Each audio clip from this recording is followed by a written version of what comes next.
So today, we are going to dive deep into one of the most famous stories ever told, the story of Joseph in Egypt. But we're going to look at it through the incredible lens of the Zohar. We're going to see it not just as a piece of history, but as a genuine cosmic event, a moment that actually recalibrated the spiritual architecture of the entire universe. And our first clue? It comes directly from the Zohar itself. Until that event happened to Joseph, what the Zohar is telling us right here is that the person we know as Joseph the Righteous, or Yosef HaTzadik, he wasn't fully him until this one pivotal moment. Everything before this, it was just potential. Everything that came after was the result of a single choice made in a single, supercharged instant. So let's go there. Let's journey back to that very moment. I want you to really picture the scene with me. We're in the house of Potiphar, a big-shot official in Egypt.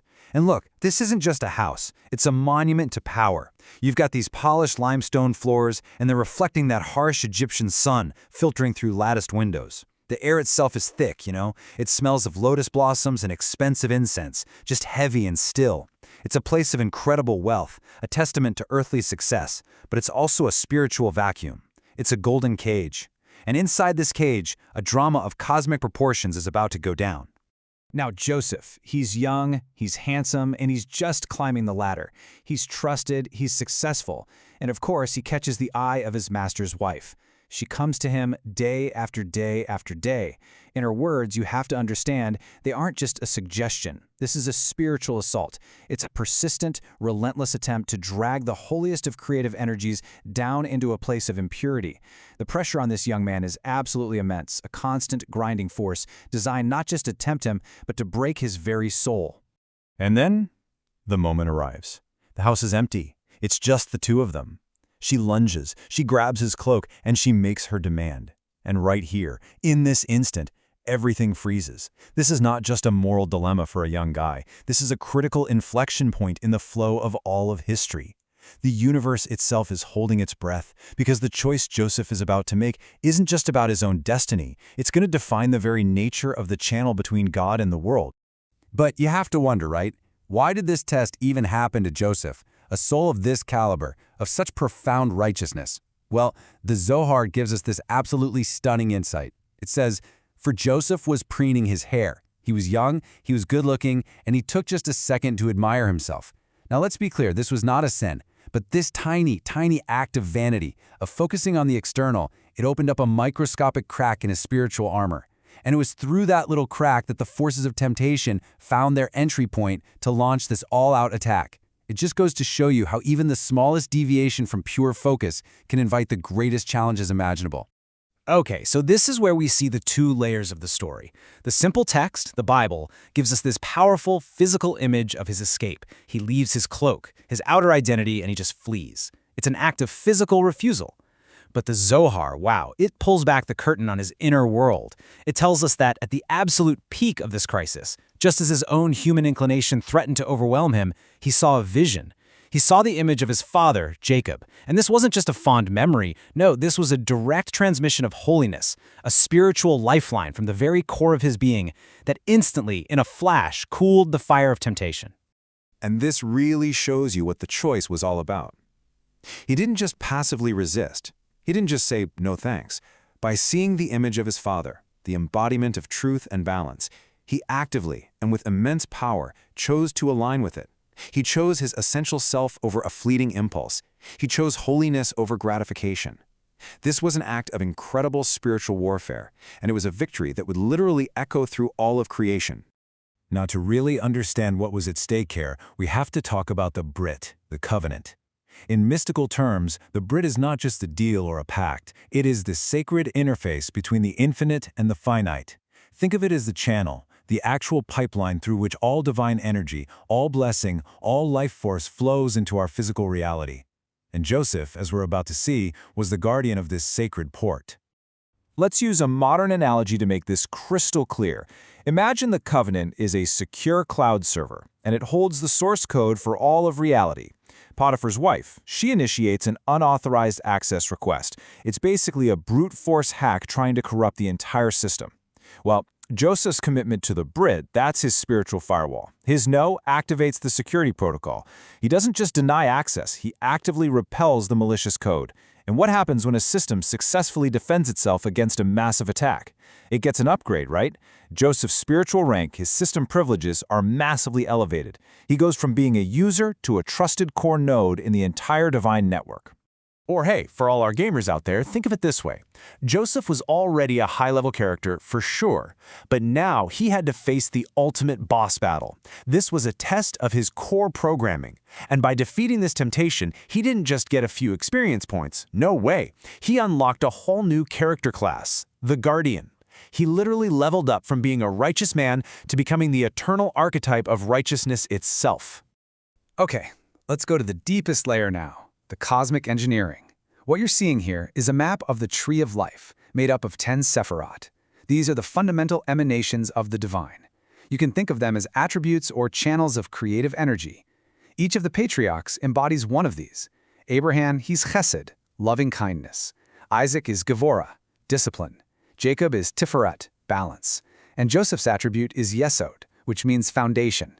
But here's the absolute key insight. Before this test, Joseph merely corresponded to Yesod. He was like Yesod. After passing it, he became the living, breathing embodiment of Yesod. This trial literally fused his soul with this divine attribute, making him the absolute foundation for all spiritual energy flowing into our world. So how did this transformation actually work? Well, you can think of it like spiritual alchemy. The initial temptation, that raw, fiery passion, that corresponds to the Sephir of Gevurah, which means severity or discipline. It's this powerful, explosive energy, which we're representing here with the color red. It's pure, undirected force. This is the raw material for the test. But here's the genius of it. Joseph doesn't suppress this energy. He doesn't crush it. Through his choice, he redirects it. He channels that raw red fire upwards, refining it, purifying it. He transforms it into the energy of Chesed, loving kindness, represented by pure white. He takes the energy of I want and elevates it into the energy of I connect to the divine. It's an unbelievable act of alchemy, turning what could be poison into medicine. This newly purified white energy is then integrated right into the core of his being, into the Sephirah of Tiferet, or balance, which we see here is green. And whose attribute is Tiferet? It's his father, Jacob's. By seeing his father's image, he was able to connect to this core of harmony, and he integrated that transformed desire in a way that brought his entire spiritual system into perfect, beautiful equilibrium. The energy is no longer a threat. It's now a source of incredible strength. And now the energy is perfected. It flows down through Yesod, Joseph's own divine attribute, represented here by blue and gold. It's no longer a force of temptation, but a sanctified, holy flow of blessing and sustenance. And where does it flow to? To Malkut, the kingdom, which is our physical world. So you see, Joseph's personal tests transformed a potentially destructive force into the very lifeblood for all of reality. Incredible. And of course, this entire event is also encoded in numbers. Numbers act like the mathematical blueprint for these cosmic processes.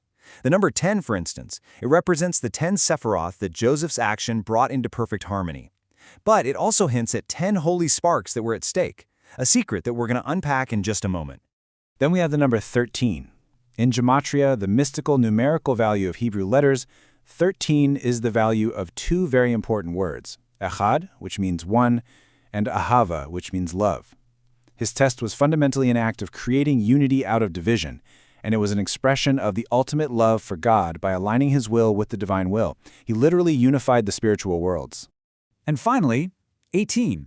This is the gematria of the famous word Chai, which means life. As Yesod, the foundation, Joseph becomes the channel for all Chai, all life force, into the world.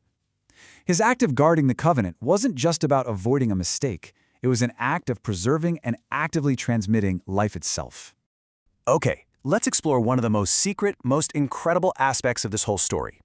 Later in life, when Jacob is blessing Joseph, he says this strange line, "But his bow abode in strength, and the arms of his hands were made nimble." On the surface, it's just beautiful poetry, but the mystics, they always ask the real questions. What does this word, vayefusares, translated here as made nimble, truly mean? What was actually happening in that moment of supreme self-control?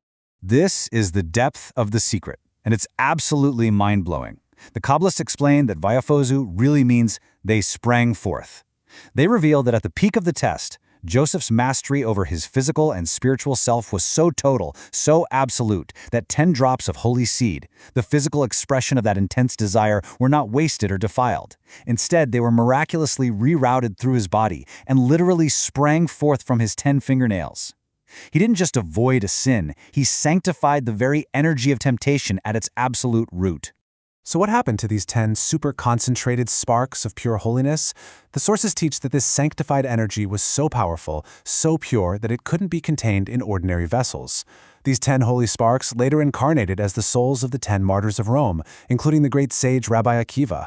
Their legendary, almost superhuman ability to withstand unimaginable torture and sanctify God's name in the face of death, it all stemmed from this primordial act. Their very souls were forged in the crucible of Joseph's ultimate test. So what was the ultimate reward for this unbelievable victory? The Zohar says it so beautifully. He merited to be crowned in his place. You see, this wasn't just a test, it was his coronation. By guarding the foundation, Yesod, he earned the crown of the foundation. He became the undisputed king of that spiritual domain, the master of the channel between all the worlds. The results of Joseph's guardian upgrade were nothing short of cosmic. He became the living pipeline for the Sephirah of Yesod, which stabilized the entire structure of divine flow to our world. From that moment on, all sustenance, both physical food and spiritual energy, had to pass through him. And that's the mystical reason he was later able to physically feed the entire world during the famine. It was just a physical manifestation of his new spiritual reality.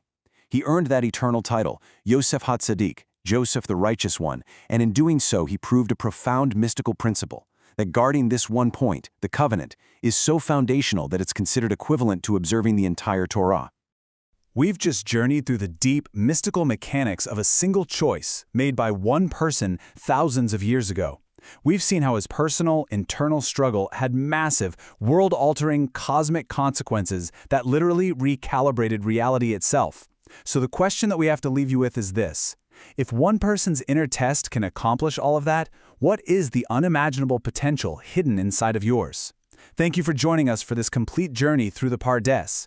We hope these ancient truths help you and your family improve your own dimensions this week. If you enjoyed this full chapter deep dive, please like, subscribe, and share which part of the journey touched your soul in the comments. We'll see you in the next chapter.